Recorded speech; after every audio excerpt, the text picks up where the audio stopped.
My baby looking too good, yeah, she perfect. No, she worth it.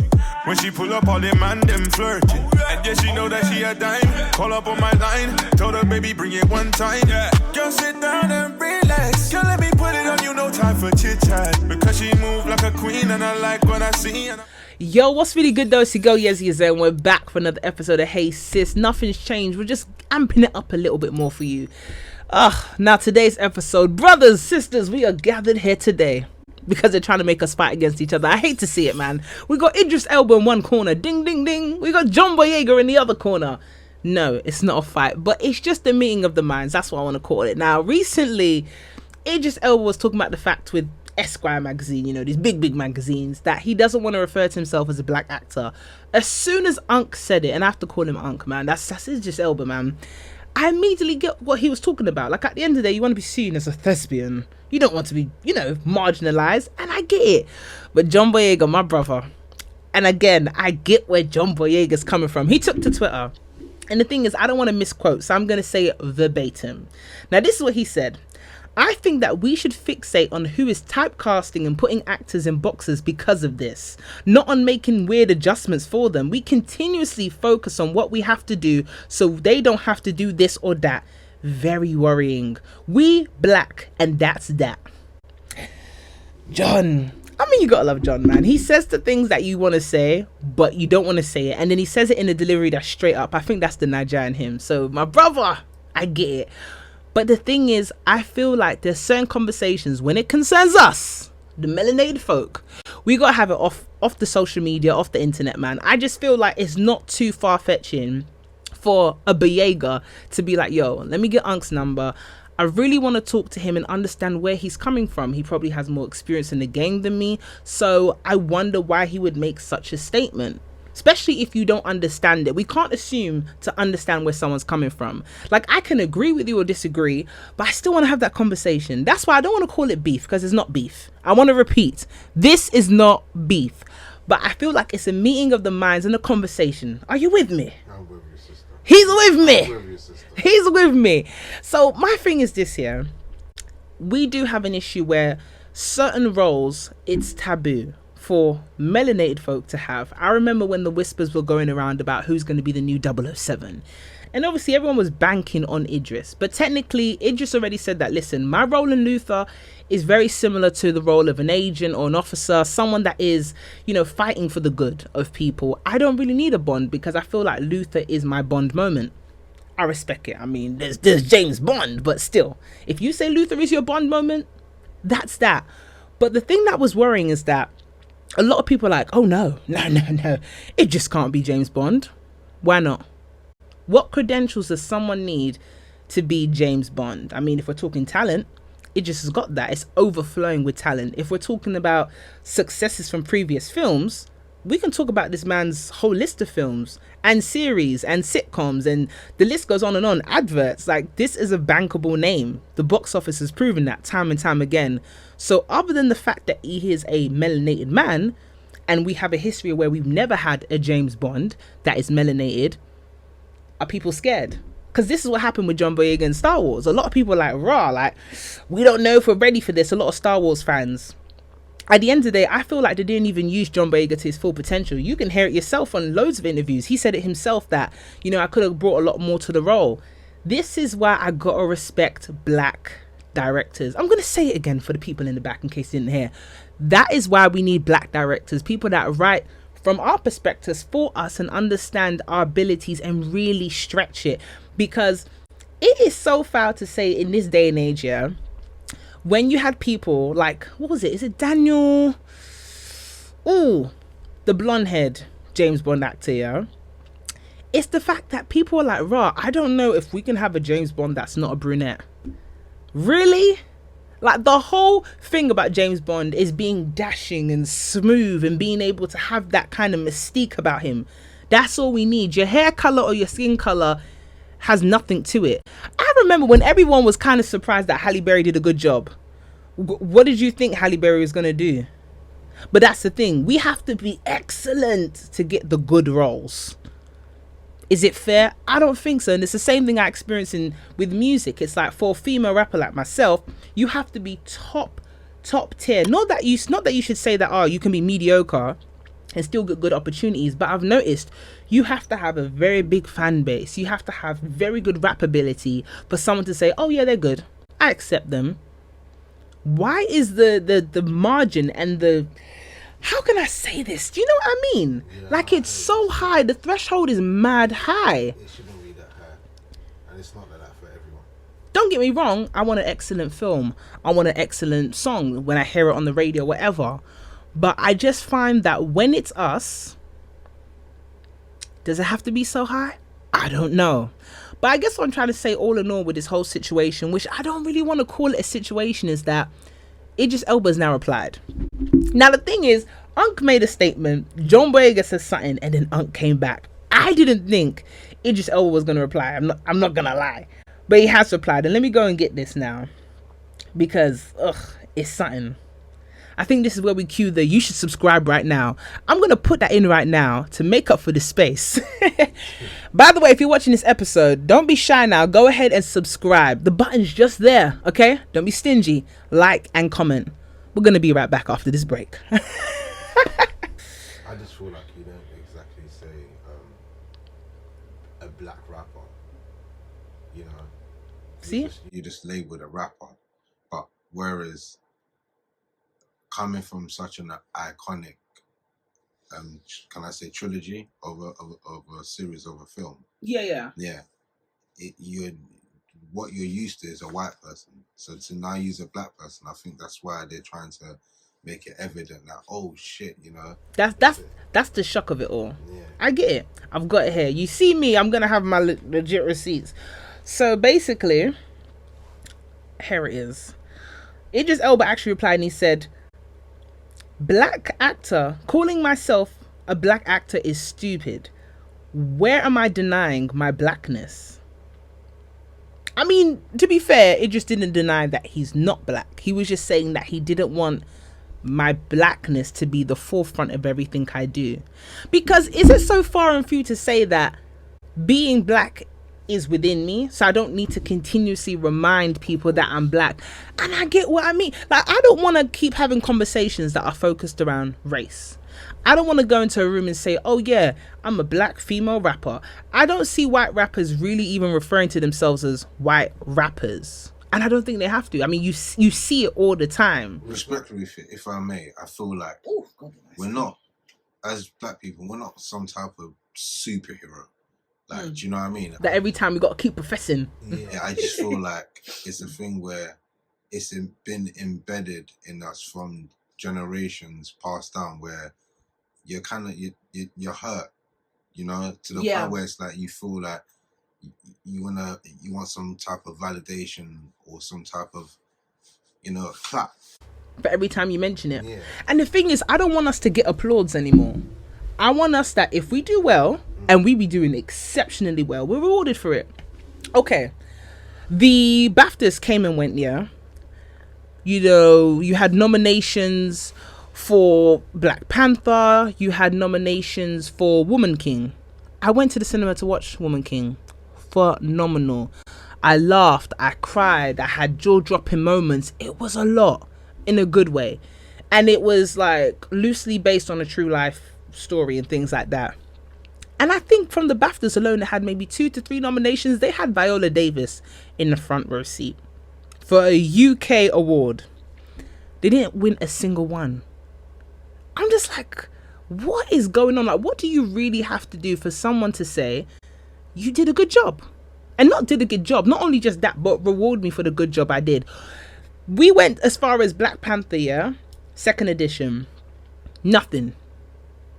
Yeah, Black Panther, did that one do it as well? It did, in my opinion, it did well. I feel like for what it is, which is a superhero film, it had everything and all the elements of a successful superhero franchise, because we are on number 2. And it had everything in the film that I was supposed to have. Now, I don't know what the individual reviews were saying, and I don't give a heck. Because all I know is that considering that one of the main characters, Rest in Paradise, Chadwick Boseman, had passed away, and you still managed to carry out a pretty good action film, yeah? I feel like the applause need to be had, and I don't think it should be pity awards as well. I feel like if you really want to give someone an award for something, you had best picture, you had lead actor, you had supporting actor. There's so many categories and not one. Because mind you, yeah, when you got the Oscars, which is coming round. This is where we have another ad break. Go like, comment, subscribe, and look at all of the other content that's Don't be shy, you're gonna love that. Tune in. Whoosh. And we're back. Now the thing is, when you got like the BAFTAs and you got the Oscars, which is next week, there's a lot of chances. There's like, I want to say there's 10 chances to win an award for your film. 10 chances. So for the Woman King not to get anything, for the Black Panther franchise to not win anything, it's a bit weird, you know. It feels like, you know, when someone's purposefully avoiding you and dodging you, but you're like, rah, you're acting like you can't see me. I know you see me. It's like, I don't know what to say about this one, really and truly, because you saw Woman King, and you saw Black Panther. Out of two of them, and we're not pitting anything against each other because they're both films with predominantly black cast. We're just gonna call it how it is. In your opinion, what's your favorite, Woman King or Black Panther? Honestly, Black Panther, my favorite was the first one. Was lit. No, but what's out now? Like the two that you've seen out of Black Panther 2, because I can't remember the sub name for it, but Black Panther 2 and the Woman King. Woman King for me. Really? With the lead actress Viola Davis, right? Yeah. Yeah, Woman King. And that's another one because with Black Panther as well, Angela Bassett. Angela Bassett, she did the thing. If you know, you know. It's like you gonna get my good auntie Angela Bassett in one of the first 3 roles and didn't give her a nomination on top of that, and you didn't give her a single award. BAFTA, shame on you. Shame on you. But then they got my sister going viral because she did Angela Bassett. You know, you haven't seen it. Which one was that? She's in like this pink outfit, yeah. I loved it, by the way. I felt like it really gave it sauce. But she's doing this thing where she's saying everyone's name in the crowd, yeah. But it was a bit awkward how she was saying it. And I think whoever's on sound, they need to fire him so you can hear all her breathing. But it's just, you know what? It was a sabotage. Yeah. Now that I think of it, it was sabotage, yeah. And she does this thing where she goes, Angela Bassett did the thing. But she said it in a melodic way that was just, it wasn't it. It wasn't it. And it became a thing. And I felt sorry for her because I think she deactivated her Twitter page. It wasn't good. Cyberbullying. I'm not into the cyberbullying. I feel like is it okay to see an L and not comment on the L? Unless someone needs help with that L. Like if you see someone coming out the toilet and they step on tissue and they got the trail, you tell them, yo, you just stepped on something, you might want to take that off. But if someone flops online and it's a flop that you can't take back, like it's not like a video or a picture that's posted and you tell your friend, yo, you don't look your best, take it down. We're talking about live performance, it's come and gone. I don't think you need to remind someone, by the way, you didn't exactly knock out the park. Yeah, of course. They already know. Then it's self-evaluation, isn't it? You think so? Of course. Because I feel like if everyone said you did well, she thinks you did well as well. Honestly, I think that person being a bitch. You already know what. you heard or saw whatever it was that happened. You were there, so allow it. That's the thing. Well, aside from that, you could have done well, but yeah. That's the thing. I just feel like in this new era that we're coming to, do we have award shows that celebrate the films that we make? What, here in the UK? No, because you know, like in America, they got the NAACP awards. Yeah. Then they got the BETs. Yeah. They used to have the Source Awards. Please bring back the Source Awards. They have very low-key ones. Low-key ones. Oh, and they got Essence. I just feel like in the UK, now that I think of it, I was really rooting for GRM Daily, you know? Yeah. I thought the GRM Daily Awards was really going to be a thing to celebrate us in music and give us the nominations we deserve, first and foremost, the categories that make sense, and the people that win, we can say, yeah. My man deserved that. He deserved that win. I see, this is where it gets very technical without saying too much. Yeah. I feel like the labels and people who represent people, they take over everything because they're nominees who are not nominated, let alone even winning the bag. They're not doing anything this year at all. Like there's plenty names, isn't it, without naming people, but there should be in the forefront, or at least given the opportunity.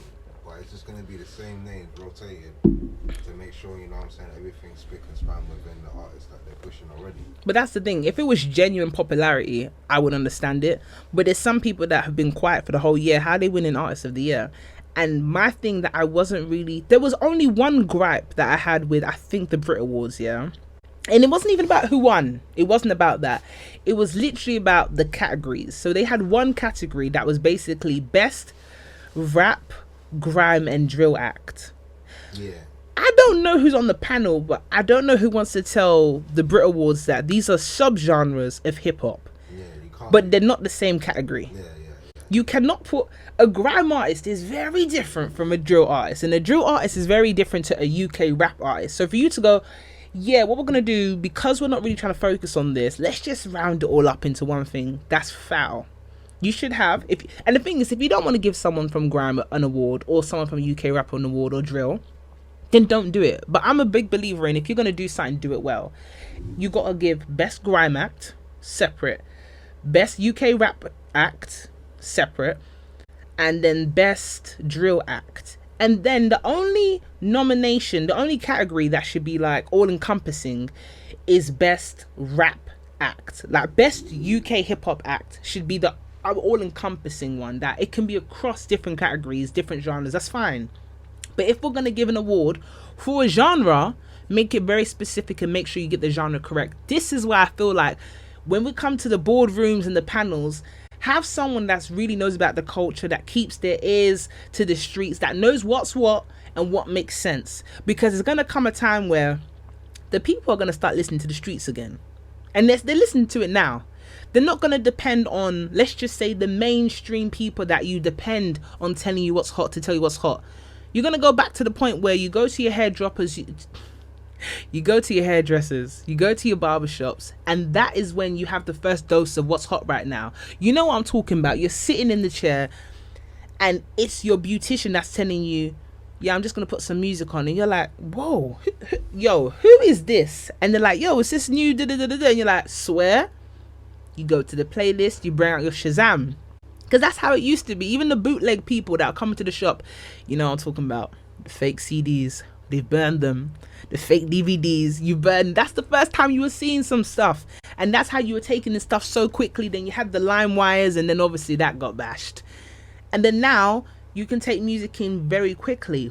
But when it comes to really listening to what you like, that's not the same-ish all the time. You're going to go back to the streets. But listen, we got any final takeaways? I got a final takeaway. My final takeaway is about what we were here for. And it's about, I don't want to see us beefing.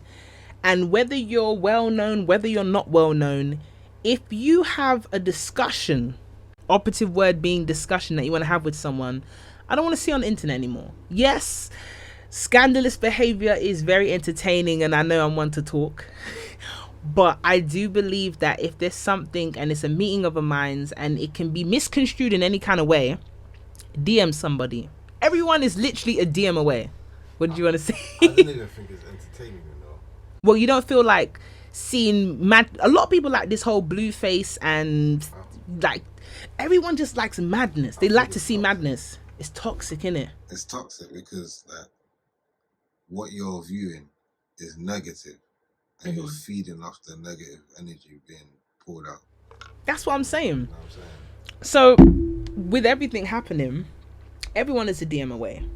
Everyone is a phone call away, a text. A lot of people, especially with England, it's a small, small world. I'm sure somebody knows somebody that runs in similar circles. Hit them up. Yeah, Hit them up, remember, especially... even Fat Joe hollered me the other day, remember? If we talk about your Fat Joe story, you have to say it without shame. If you could talk about your Fat Joe story with chest, let's just say a certain someone had a conversation with Fat Joe, but that's for another day. But listen, if you have something to say to somebody, just say it behind closed doors. I feel like as far as communities go, we cannot afford some of our disputes to be public. Let's have them behind closed doors. But that's it from me today. Wait, do you have a final takeaway? No final takeaway? No final takeaway. He's satisfied, you know. But listen, it's your girl Yezzi.Yezzir. This is Hey Sis. We got different friends of the show coming through every week. I want to pledge something. Oh, I want to pledge it. I'm going to pledge it. New episodes every Wednesday.